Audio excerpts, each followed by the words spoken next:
น้องๆโทรแชทมาบอกว่าให้ไปกินแกงเห็ดจ้ารออะไรคะเราในฐานะเป็นพี่ใหญ่เราไม่ได้หาน้องๆหาเราก็ได้กิน ได้กินแกงเห็ดปวกกันพี่น้องเอ้ยอยู่บ้านตุยๆค่ะเบาเอื้อปะเอื้อยมากินแกงเห็ดเด้อเพิ่นว่าก็เลยว่าคนกันยี่ๆอยู่ก็จะไปค่ะนะคะ อยู่งานกับอยู่ในน้องโอ้อยู่เมื่อยเดี๋ยวพี่น้องเลยเบื่อน้ำฝนน้ำฝ่ายี่ๆอยู่กับสิไปจากกลางลมไปนะคะไปพี่น้องพี่ตามไปพลราคาบ้านตุยๆนะคะคันมันมาตกกับสิภาพไปให้เราเห็ดอีกบัจักที่ใด ตั้งลมหน้าน้องหมายนะนี่พี่น้องคนกระไลเติบจ้า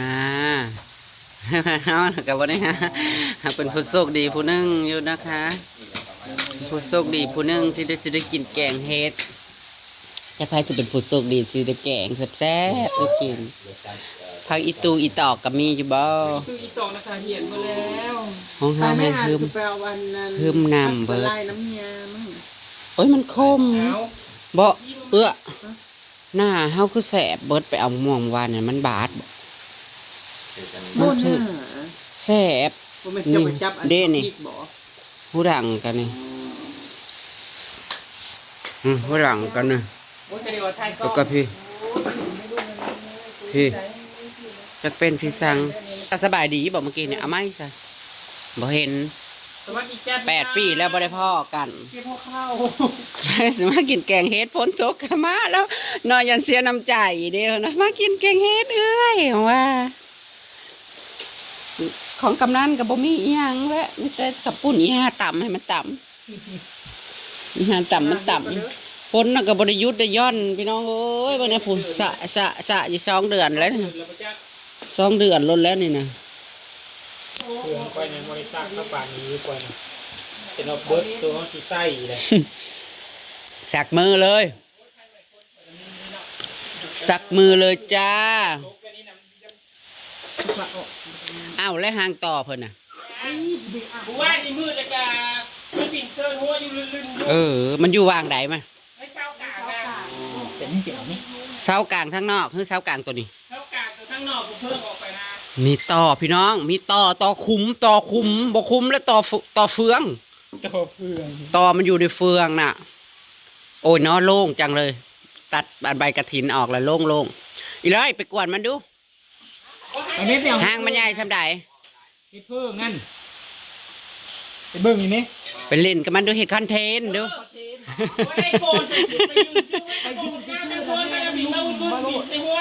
วายแล้วฮะสิมีผู้เชี่ยวชาญไผมาเอาเฮ้ยหอดงานมันบ่ได้ยากดอกยังบ่ทันพ่อบ่ห่อข้าวบ่เฮาก็ซุปแต่ฮู้บ่มันข้าวนั่นเอาปมือให้มันกินหัวปมือเฮาเบิดซะก่อนฮะชุดเอาต่อนะสิเอามาให้ผู้ใดเอาอีกไปสิกะโหตายเลยแนวแต่ตายนี่ได้กู้ผู้เฒ่านี่รู้สู้ใส่หมวกกันน็อกเนาะใส่เสื้อกันฝนแล้วก็ใส่หมวกกันน็อกบ่ฮู้คันฉันเอาฉันบ่ได้ญาติฉันสิไปเสริมหน้าเลยฉันยืนหน้าให้โลดจ้าเอาจิ้มค่ะคุณหมอดร.ต่อค่ะจิ้มค่ะเมื่อวานเนี่ยมันอยากเอาหัวคิ้วฉัน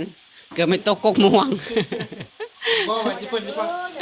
ขึ้นแต่กกม่วงกกกันโย้ยบ่ขึ้นผัดบ่ได้ขึ้นไปทั้งเทิงน่ะโอ้ยหมกม่วงยังเยอะแยะสิมาแกงเฮ็ดแซ่บๆกินเบิ่งกันนะผักติ้วมีหรือบ่หึยังบ่มโอ้ยเฮ้ยมันเปื้อนเฮ้ยเอาไปได้กับเปื้อนอยู่จ้ะวันนี้น่ะมันล้นกล่องอยู่แล้วก็บ่ไหวแล้วเป็นสิบ่นเบิดสิบ่ได้เงินจักบาทเอามาบ่มไว้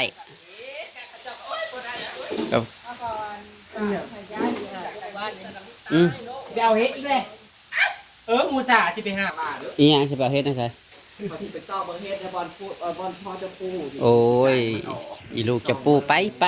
ลูกจะปูเพิ่นดูแต่ได้เบิ่งดีกว่าอ้าวบ่ได้เฮ็ดเห็นเนาะมุกกับปวดมุมานเห็นเนาะอุ้ยแดดพี่น้องแดดอุ้ยแดดด้วยเข้านะมา ดีใจเด้มีแสงแดดอู้ย ดีแล้วพี่น้อง ห้องก็เงินเงาเบาน้ำพี่น้อง ตะกี้น่ะบ่ได้เห็นเงาหัวผู้ใด อันมัดโคกไปเลยตุ่มจนว่า มื้อนี้ห้องก็เห็นเงาหัวแต่ละคนจ้ะมีแสงแดดโอ้ย แต่ละมื้อน่ะบ่ เห็นแดดออกมาแล้วก็มีแฮงจากที่ตะกี้น่ะมีแต่แดดแล้วก็เห็นฝนตกมาแล้วมีแฮงบัดนี้น่ะเบื่อฝนอีกแล้ว จะเปิดหัวเดือนมากนี่ครับ 2 เดือนเนาะใช่ป่ะโพดบัดตกแล้วก็เอาอย่ามึงสิสูบบ่อย่าคิดแบบนั้นจะเห็นอันนั้น ต้องไปมองฟ้าแล้วพี่น้องใส่ละตาอยู่ห่างไปเจออีกป้ายมา มันก็บ่กินอะไรอยู่บ่ บ่กินจักตู่เลย เหรอคือดีแท้ ผู้ใดลงจากว่าไอ้ตุ่มสวนหมูลงอ่ะ โอ้อยากให้มันแดดเด้สิมาหาคันนั้นคันว่ายุงคันว่าอันนี้แล้วมันบ่กินน่ะสิมาหาคุจิตรอ กินข สู อง ง เรานะ จ้า แต่ว่าค่อยไปเกณฑ์นั่นเขาไม่ได้ใส่ป๊อดยุ่งกับปวดตรงห้ามกับบริยาน แต่ว่าเอซี่ว่าเอาแบบกล้องมาใส่น่ะอยู่ลาวเฮาบ่มี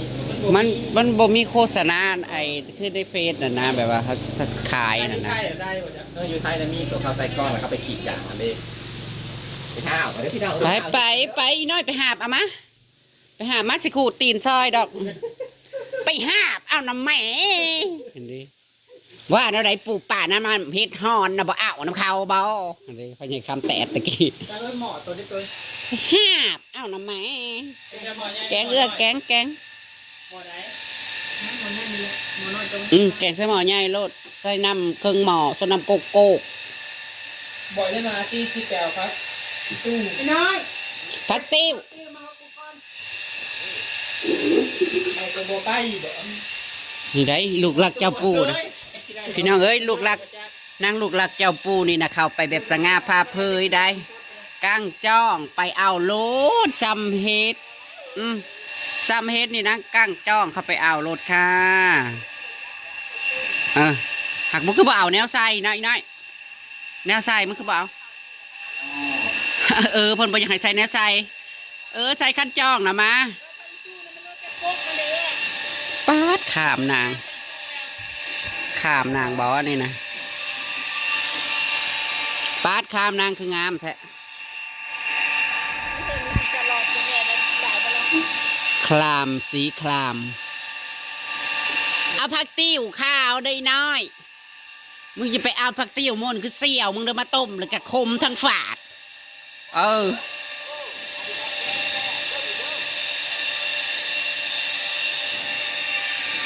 ปาดข้ามนางนำมาว่านนะนี่ก็ได้บักล่ายหมออันนี้นะก็ได้งุ้มตับสอบตับแซบอยู่บ่มีอันคามบ่ได้จักเทื่อบ่บางทีดิโอ้ยมันสิได้หอมบ่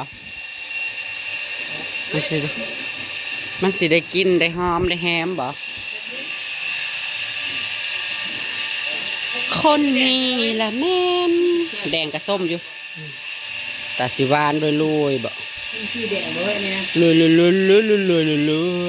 บ่แต่เก่าก็คือมันก็ไปเด็ด ตัวเป็นข่าวแล้วแต่เก่าเลยมันปงมันกันแย่นะพี่ มันโป่งไม้แล้วก็แดง ตัดมา ตัดตัว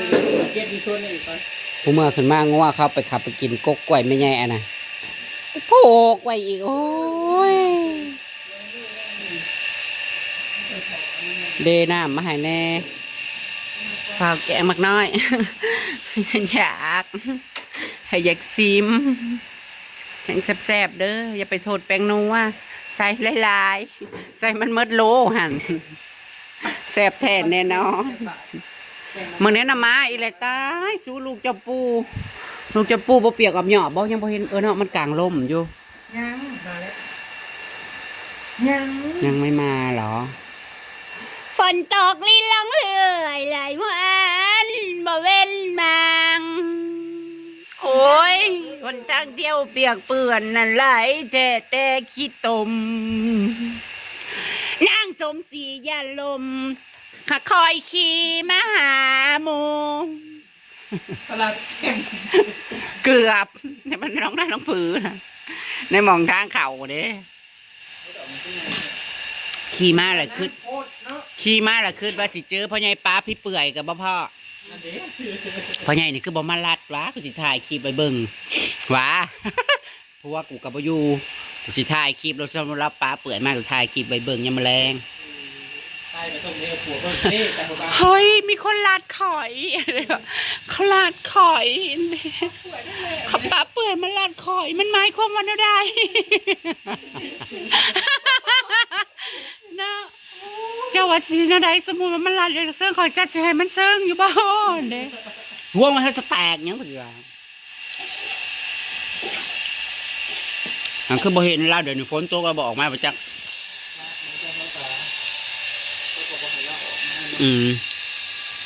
บ่เราก็เป็นตลอดบ่หรือว่า เป็นตลอด หรือว่ามีเวลาช่วงสะดอกนึกว่ามือแต่ยามวันสิ้นเท่านี้เด้อ เป็นตลอดกาล นึกว่ามันเป็นคือพวกนางผีนางกอดพวกนี่นะมือยามวันสิ้นยังหั่นนะอยากไปอยากป่วงแล้วนี่เด้แต่เก้านั้นอลีและ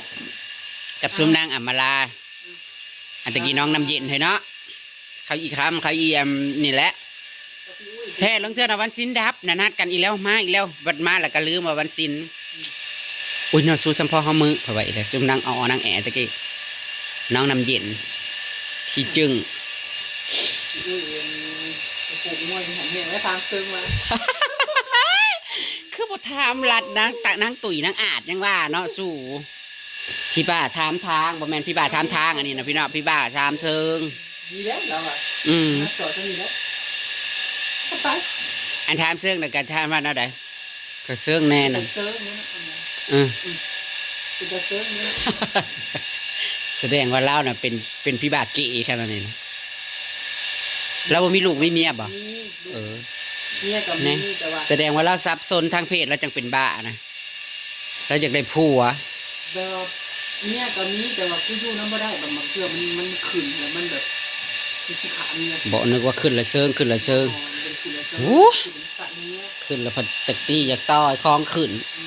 ครับ เมีย เราไปพิษมนต์อีกอย่างจักอย่างบ่จักเราไปหักษาบ่ได้ มันหมดแดง อ๋อบักแดงน้อย เต้งนอน โอ้เราเป็นคนลาวดีๆเราบ่มักเราอยากเป็นพม่าก็สมควรโอ้ย ลูกมันก็ มันเป็นอะไรมันบ่อยากเฮืองอยากหุงมันนะพี่น้องเอ้ย จะถามมากินน้ำกันแซ่บ ๆบริษัทเสื้อผ้านะคุณคืออยู่ หลังคาโพอ๋อ จนพ่อบ่ แสดง พ่อบ้านไปอ้อ แสดงอภินิหาร เขาต่อไปฝากนะ ลูกก็เป็น พ่อน่ะเด็ก พ่อใหญ่อันนี้นะ ไม่ใช่เสื้อผ้าอยู่ อืม เชิงคุณ ของเพิ่นนั่นตะบ้าใหญ่คันว่าใหญ่สำแขนนี่ยังว่าอยากโชว์น่ะก็ได้เฮ้ยมาเด้อจ้ามาตะกินแกงเฮ็ดนำกันเด้อพี่น้องเด้อ ไปกดให้ได้หาได้หยังดอกจ้ะ ลูกชาย อยู่ในหันนะ ส่วนข้าวอีก คลิปนี้ก็บ่เว้าหลายดอกพี่น้องเอ้ยมากินแกงเฮ็ดซื่อๆจ้าไปว่าแกงสุกินแล้วจักเพิ่นว่าสิพากันไปอีกบ่ฮักเบิ่งแหน่ ไปเท่านั้น โอ้ ก็สิขึ้นรถไปน้องต่อ โหทางใดกะ